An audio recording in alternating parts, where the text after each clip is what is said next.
Yego mwiriwe abateze amatwi ndetse bareba iki kigwa. Uyu ni umwanya wo kugira ngo dutangire ikigwa, ariko mbere y'uko dutangira reka mbasobanurire. Ni ubwa mbere ntangiye gutanga iri somo. Iri somo rero naryise ngo mwana wacu nawe ukeneye ubumenyi.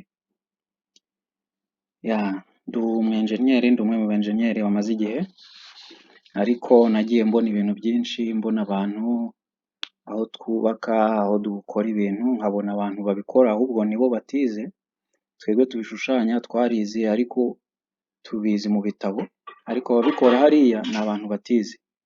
Nza kubona ko natwe iwacu muri communauté aho mvuka hari abantu bakora ibintu bikomeye, ariko bakaba barasizwe inyuma kubera ikibazo cy'ururimi, bakaba hari ibintu byinshi badasobanurirwa. Muri uyu mwanya nk'uko mubona hano kuri iyi page,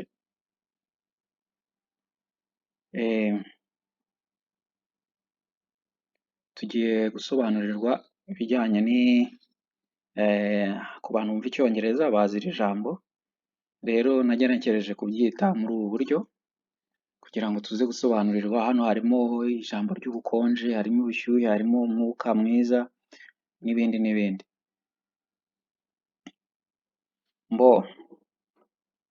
Ugusobanura rero utugenekereje usanga ko ari ibitanga ubukonje n'ubushyuhe ndetse n'imyuka myiza, aribyo twita bya climatiseur mu gifaransa. Ahangaha ibi bintu byubakwa cyane cyane mu mazu manini, amagorofa, amasoko manini, ariya amasoko nyine yubatse nka za supermarché, ama office meza nka za convention center, amahoteli meza cyane nka za Intercontinental n'izindi, nka Kigali Tower. Buriya biriya bintu biba birimo kubera hari ahantu mu maparikingi haba hakenewe umwuka mwiza, hari ahantu hejuru cyangwa se hagati na hagati haba hakeneye imyuka myiza. Urebeye hejuru rero ubibona nk'aho bimeze kuriya, ni nk'aho imagine uri kurebera umuntu hejuru mu gihorihori, ubona umutwe ukabona n'amaboko ukuntu, ni kuriya rero uba ubibona uramutse ubirebeye hejuru. Iyo tubishushanya rero tubishushanya muri buriya buryo, noneho tukaza kubyerekana mu buryo bw'ifoto, ubirebera mu mpande, urebera inyuma, urebera hepfo no hirya no hino. Mu mpande rero nagerageje kubyerekana ko turi buze kubisobanura neza ku bijyanye n'iyi mifuka ifunga ahantu aho umwuka usohokera n'aho winjirira, ndetse n'ahantu bikontororerwa aho imyuka itandukanira. Ipaji ikurikira ndumva turi buze kubisobanura. Imifuka ikoreshwa gufunga no gufungura umwuka, ariyo ahangaha gufungura, gufunga. Iyo bifunze biba bihagaze gutya, buriya birafunze, hano gutya buriya birafunguye, buriya hano harafunguye n'aha harafunguye n'aha harafunguye. Bobinage rero z'ubukonje n'ubushyuhe nabisobanura gute? Murabona harya imbere y'imodoka muri kapo harimo bobinage, harimo radiateur, handi dushyira amazi. Hari aho amazi rero anyura aba ashyushye cyane, hari n'aho asubira noneho akaba akonje, akagaruka yakonje akahinduka ubushyuhe, akava mu bushyuhe yongera guhinduka ubukonje. Nicyo rero bobinage nazo zikora hariya, ariko ntabwo ari amazi, zo ziba ziri kwakira ibyuya kuko imyuka iri kugenda haboneka icyuya byanga bikunze. Akayunguruzo rero, iyo umwuka mwiza ugaragara ko ari muke, wihutira kugura utundi tuyunguruzo. Ibi ngibi bikorwa rero n'abenjeniyeri babyigiye, bafite ubumenyi, ubushobozi bwo gusinya ko barebye bagasanga ko umwuka atari mwiza, rero bagomba guhindura ubuyunguruzo bwose bw'inyubako. Ibyo rero bishobora gukorwa nawe ubwawe, ushobora kubwira umukoresha wawe uramutse ukora nko muri Intercontinental, cyangwa se ushobora gusaba urufunguzo ukajya gukontorora, uramutse wumvise umwuka atari mwiza, ubundi ukamenyesha ababishinzwe. Icyo gihe bahita bakuzamura umushahara, bahita babona ko hari ibintu uzi. Ntabwo uzavuga ko wabimenye bitewe nanjye, wowe uzavuga ko wabyize, umaze igihe ubyigira. Mbo niyo mpamvu rero ibi nkwiriye kubyigisha abantu. Mbo noneho rero turi bubone impindura aha ngaha niho imyuka itegurirwa, kuko umwuka uko tuwakiriye ntabwo ariko uko ujemo hariya ntabwo ariko tuwakira, wo uza ufite utonyanga neza gake, uko waje ariko tuwakiriye twaguruka, cyangwa se ukagurutsa impapuro, cyangwa se n'amatapi twicayeho n'intebe zikaguruka.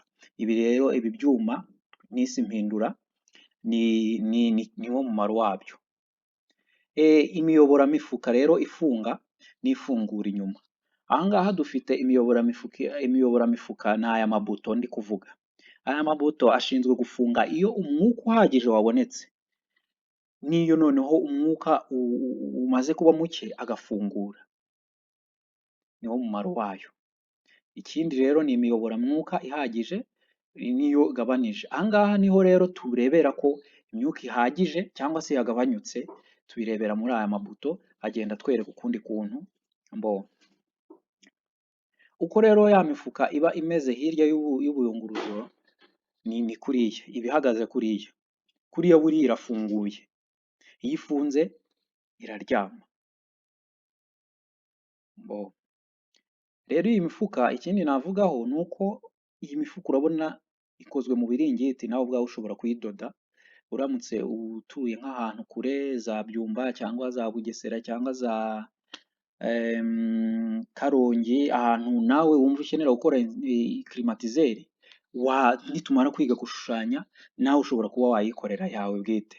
Utangira ukora gatoya, ntabwo ushobora gutangira ukora kinini, utangira ukora gatoya, wabona ko ari gukora, noneho ugahamagara abantu ukabereka, tukakuzamura mu ntera. Ko nabonye dufite ubushobozi, nabonye abantu bashobora gukora imodoka zikagenda, mpita mbona ko natwe hari ibyo dushoboye, usibye ikibazo cy'ururimi, ariko nacyo ubwo cyavuyeho kubera haje iterambere rya interineti.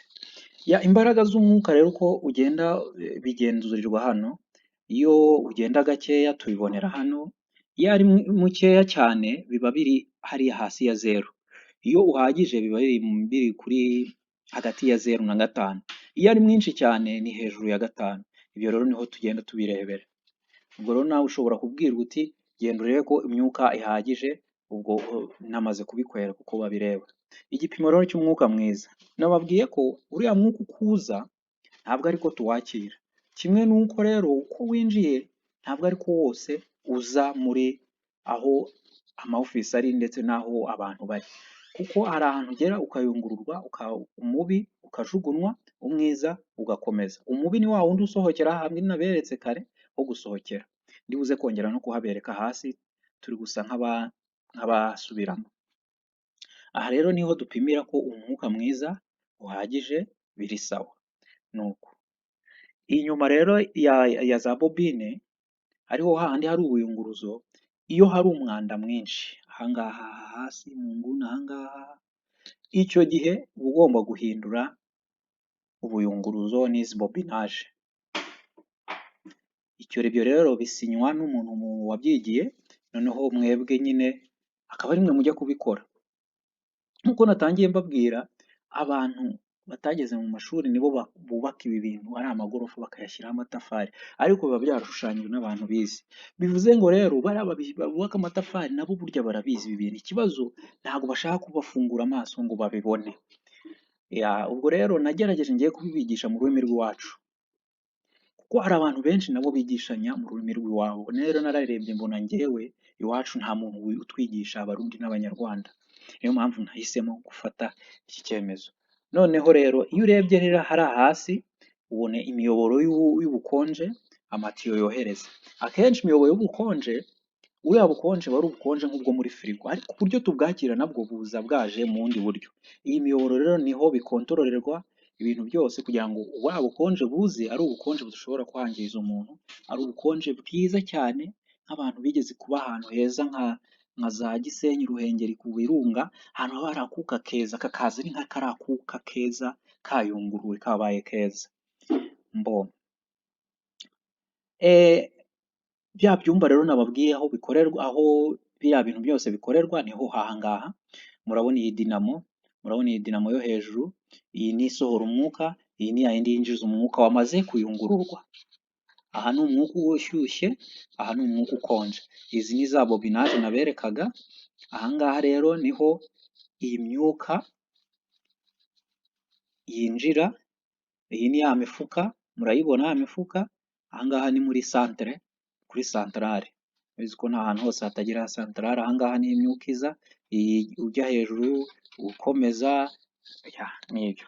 Okay. Iyi rero ni ya dinamo nyine, iyi dinamo icyo ishinzwe ni ugukurura umwuka mwiza gusa, niko kazi kayo. Iyi dinamo igira igihe ikora amasaha yose, gusa ifite akantu kayirinda, iyo umwuka uhagije irazima, iyo umwuka ubaye muke irafunguka. Mwabonye ahantu bikontororerwa, aberetse hejuru. Uko dinamo iteye, uramutse uyibonye uyu munsi ugiye nko hariya ziri, urabona ko hari dinamo za zindi dukoresha, za dinamo ziri za ntaruka, akenshi ziba zimeze nka gutya, dinamo zikurura amazi ziba zimeze gutya, gusa icyo twongeyeho ni iki ngiki kigerageza gusunika umwuka no kuwukurura. Ikindi narenzaho ni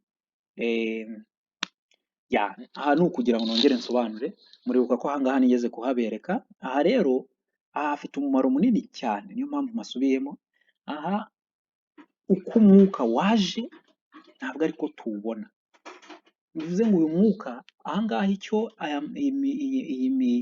iyi mijyana n'imigarura ikora, ibishyira mu buryo nk'umwuka Imana yaremye mwiza pe. Muri make nabigereranya nk'imigarura yo mu mubiri.